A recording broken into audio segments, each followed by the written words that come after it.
بسم اللہ الرحمن الرحیم۔ محترم سامعین، ناظرین و ویورز، السلام علیکم ورحمۃ اللہ وبرکاتہ۔ امید کرتا ہوں کہ آپ اللہ تعالیٰ کے فضل و کرم سے خیریت سے ہوں گے۔ اللہ تعالیٰ آپ کو، آپ کے اہل خانہ کو، بچوں کو ہمیشہ اپنے حفظ و امان میں رکھے، خوش رکھے، شادباد رکھے۔ راہ ہدایت و نجات کے سلسلے کا ولاگ القرآن و حدیث اپنے یوٹیوب چینل بشیر رشیدی سے پیش کرتا ہوں۔ یہ روحانی اور قرآنی ولاگ جو سراسر باعث خیر، باعث برکت اور باعث ثواب نور ہدایت ہے، یہ روزانہ کی بنیاد پر میں اپنے اس چینل پر اپلوڈ کرتا ہوں۔ اللہ تعالیٰ کی رضا کے لیے اللہ تعالیٰ میری یہ کاوش قبول فرمائے، آمین۔ گزارش ہے کہ اگر آپ نے ابھی تک اسے سبسکرائب نہیں کیا تو ضرور سبسکرائب کر لیجئے گا، اور دوستوں سے شیئر کر کے، لائک کر کے بیل آئیکن کو بھی پریس کر لیجئے گا، تاکہ آنے والے ایسے روحانی اور قرآنی نوٹیفیکیشنز آپ تک اور دوستوں تک باقاعدہ اور بر وقت پہنچتے رہیں۔ یقیناً اس کا اجر و ثواب آپ کو دگنا ملے گا۔ شکریہ۔ شروع کرتے ہیں القرآن و حدیث۔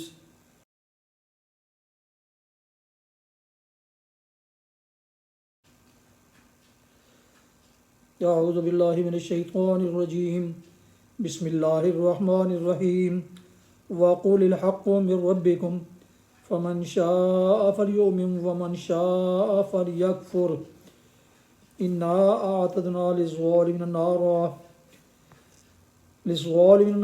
أَحَاطَ بِهِمْ سُرَادِقُهَا وَإِنْ يَسْتَغِيثُوا يُغَاثُوا بِمَاءٍ كَالْمُهْلِ يَشْوِي الْوُجُوهَ بِئْسَ الشَّرَابُ وَسَاءَتْ مُرْتَفَقًا إِنَّ الَّذِينَ آمَنُوا وَعَمِلُوا الصَّالِحَاتِ إِنَّا لَا نُضِيعُ أَجْرَ مَنْ أَحْسَنَ عَمَلًا۔ صدق اللہ العظیم۔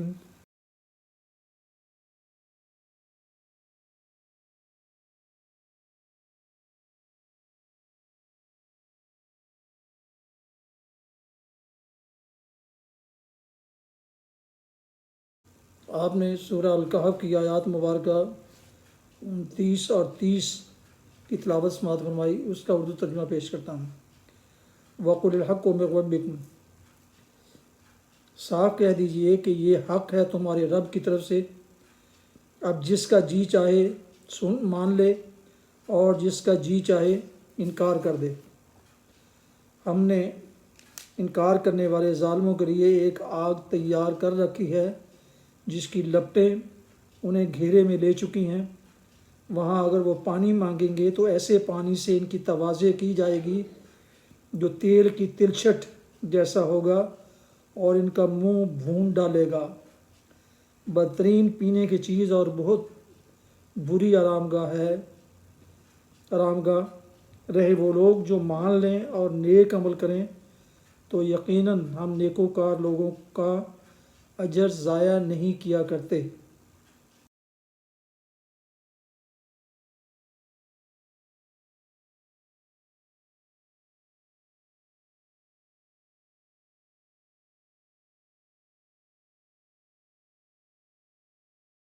تلاوت کی گئی آیات مبارکہ کی تفسیر۔ اور جس کا جی چاہے انکار کر دے۔ یہاں پہنچ کر صاف سمجھ میں آتا ہے کہ اصحاب کہف کا قصہ سنانے کے بعد یہ فقرے کس مناسبت سے ارشاد ہوئے ہیں۔ اصحاب کہف کے جو واقعات اوپر بیان کیے گئے ہیں، ان میں یہ بتایا گیا تھا کہ توحید پر ایمان لانے کے بعد انہوں نے کس طرح اٹھ کر دو ٹوک بات کہہ دی کہ ہمارا رب تو بس وہی ہے جو آسمانوں اور زمین کا رب ہے، اور پھر کس طرح وہ اپنی گمراہ قوم سے کسی قسم کی مصالحت پر آمادہ نہ ہوئے، بلکہ انہوں نے پورے عزم کے ساتھ کہا کہ ہم اس کے سوا کسی دوسرے الہ کو نہ پکاریں گے۔ اگر ہم ایسا کریں تو بڑی بے جا بات کریں گے۔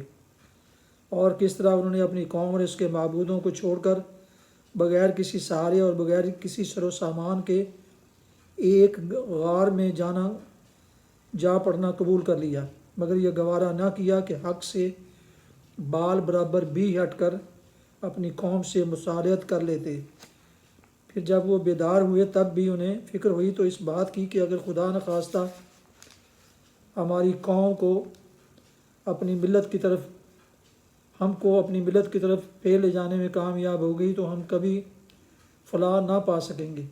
ان واقعات کا ذکر کرنے کے بعد نبی صلی اللہ علیہ وسلم کو مخاطب کر کے فرمایا جا رہا ہے، اور سنانا دراصل مخالفین اسلام کو مقصود ہے کہ ان مشرکین اور منکرین حق سے مصالحت قطعاً خارج از بحث ہے۔ جو حق خدا کی طرف سے آیا ہے اسے بے کم و کاست ان کے سامنے آپ پیش کر دیں، مانتے ہیں تو مانے، نہیں مانتے تو خود برا انجام دیکھ لیں گے۔ جنہوں نے مان لیا ہے، خواہ وہ کم سن نوجوان ہوں یا بے مال و زر، فقیر یا غلام اور مزدور، بہرحال وہی قیمتی جواہر ہیں انہی کو یہاں عزیز رکھا جائے گا، اور ان کو چھوڑ کر ان بڑے بڑے سرداروں اور رئیسوں کی کچھ پرواہ نہ کی جائے گی، جو دنیا کی شان و شوکت خواہ کتنے ہی رکھتے ہوں، مگر ہیں خدا سے غافل اور اپنے نفس کے بندے۔ آگ تیار کر رکھی ہے جس کی لپٹیں انہیں گھیرے میں لے چکی ہیں۔ سرادق کے اصل معنی ہیں کناتیں اور سرا پردے، جو کسی خیمہ گاہ کے گرد لگائے جاتے ہیں، لیکن جہنم کی مناسبت سے دیکھا جائے تو خیال ہوتا ہے کہ سرادق سے مراد اس کے وہ بیرونی حدود ہیں جہاں تک اس کی لپٹیں پہنچیں اور اس کی حرارت کا اثر ہو۔ آیت میں فرمایا گیا ہے کہ اس کے سرادق نے ان کو گھیرے میں لے لیا ہے۔ بعض لوگوں نے اس کو مستقبل کے معنی میں لیا ہے، یعنی اس کا مطلب یہ سمجھتے ہیں کہ عالم آخرت میں جہنم کے سرا پردے ان کو گھیر لیں گے، لیکن ہم اس کا مطلب یہ سمجھتے ہیں کہ حق سے منہ موڑنے والے ظالم یہیں سے جہنم کی لپیٹ میں آ چکے ہیں، اور اس سے بچ کر بھاگ نکلنا ان کے لیے ممکن نہیں ہے۔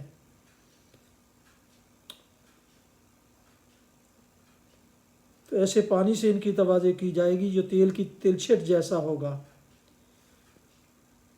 لغت میں محل کے معنی مختلف معنی بیان کیے گئے ہیں، یعنی اس کے معنی تیل کی تلچھٹ بتاتے ہیں۔ بعض کے نزدیک یہ لفظ لاوے کے معنی میں آتا ہے، یعنی زمین کے وہ مادے جو شدت حرارت سے پگھل گئے ہوں۔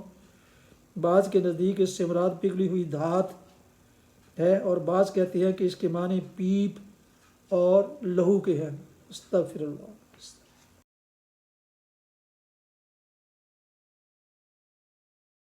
حدیث مبارکہ، حضرت ابو سعید عبداللہ بن مغفل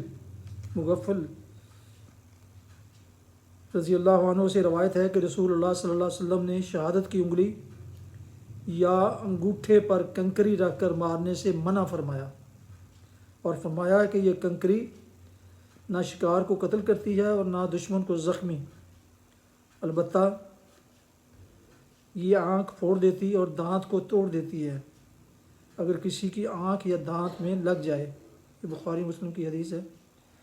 اور ایک روایت میں ہے کہ عبداللہ بن مغفل کے ایک رشتہ دار نے انگلی پر کنکری رکھ کر ماری تو انہوں نے اس سے روکا اور کہا، رسول اللہ صلی اللہ علیہ وسلم نے اس طرح کنکری مارنے سے منع فرمایا ہے، اور آپ نے فرمایا ہے کہ یہ کسی شکار کا شکار نہیں کرتا، لیکن اس کے باوجود قرابت دار نے دوبارہ یہی کام کیا تو عبداللہ بن مغفل نے رضی اللہ عنہ نے کہا، میں تو اسے بیان کر رہا ہوں کہ رسول اللہ صلی اللہ علیہ وسلم نے اس سے منع فرمایا ہے، اور تو دوبارہ انگلی پر رکھ کر کنکری مار رہا ہے، میں تو اس سے کبھی کلام نہیں کروں گا۔ حدیث مبارکہ صحیح بخاری کی کتاب الادب نمبر 6220۔ فوائد: اس سے معلوم ہوا کہ ایسا کام نہیں کرنا چاہیے جس سے دوسروں کو نقصان پہنچنے کا اندیشہ ہو۔ اسی طرح اللہ اور اس کے رسول کے احکام کی نافرمانی اور ضد کرنے والوں سے بات چیت بند کر دینا اور ان سے تعلق منقطع کر لینا جائز ہے، جیسا کہ صحابہ رضی اللہ عنہما کا عمل اوپر بیان ہوا۔